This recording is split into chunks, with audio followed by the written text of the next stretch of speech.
জনরোষে শেখ হাসিনা সরকারের পতনের পর পলাতক রয়েছেন বায়তুল মোকাররম জাতীয় মসজিদের খতিব হাফেজ মুফতি মাওলানা মোহাম্মদ রুহুল আমিন। তার অনুপস্থিতিতে ইসলামিক ফাউন্ডেশনের গবেষণা বিভাগের মুহাদ্দিস ডক্টর অলিউর রহমান খানকে জুমার নামাজ পড়ানোর দায়িত্ব দেওয়া হয়েছে। বৃহস্পতিবার রাতে এ তথ্য নিশ্চিত করেছেন ধর্ম বিষয়ক মন্ত্রণালয়ের সচিব মোহাম্মদ হামিদ জামাতদার। এদিকে অলিউর রহমান খানের একটি ভিডিও সামাজিক যোগাযোগ মাধ্যমে ভাইরাল হয়েছে। সেখানে তিনি শেখ মুজিবুর রহমান 15ই আগস্ট ও শহীদ শব্দ নিয়ে কথা বলেছেন।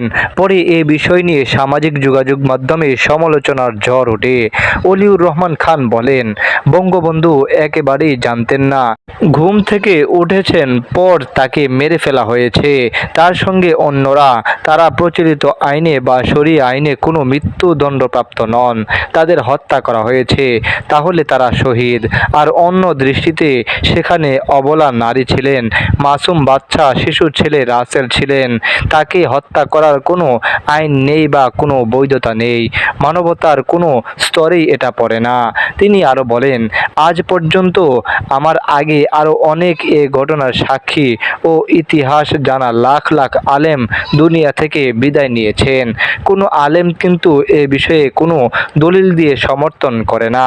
কোনো আলেম, কোনো ইসলামী দল বা কোনো সাধারণ ইসলামপন্থীরা কিন্তু এ ঘটনার সঙ্গে জড়িত না, সমর্থনও করেনি। কোনো আলেম কিন্তু এটি নিয়ে কোনো কলামও লেখেনি।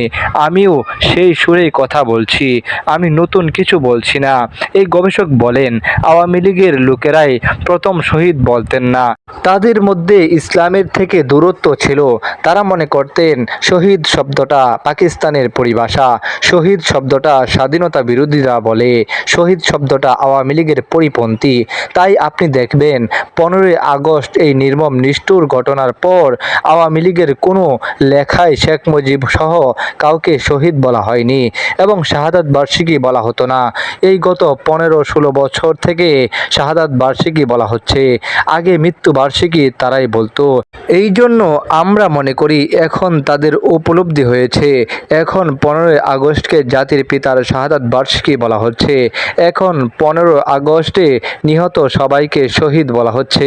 মানুষ এভাবে দোয়াও করছেন। শেখ মুজিবুরের অবদান অনেক। তার নেতৃত্বে জাতি সংগঠিত হয়েছিল, দেশ স্বাধীন হয়েছিল। বিশেষ করে 25 মার্চে পাক বাহিনীর অত্যাচারের পর জাতি যে সংগঠিত হলো এবং দেশ যে স্বাধীন হলো, এগুলো তো স্বীকার করতে হবে।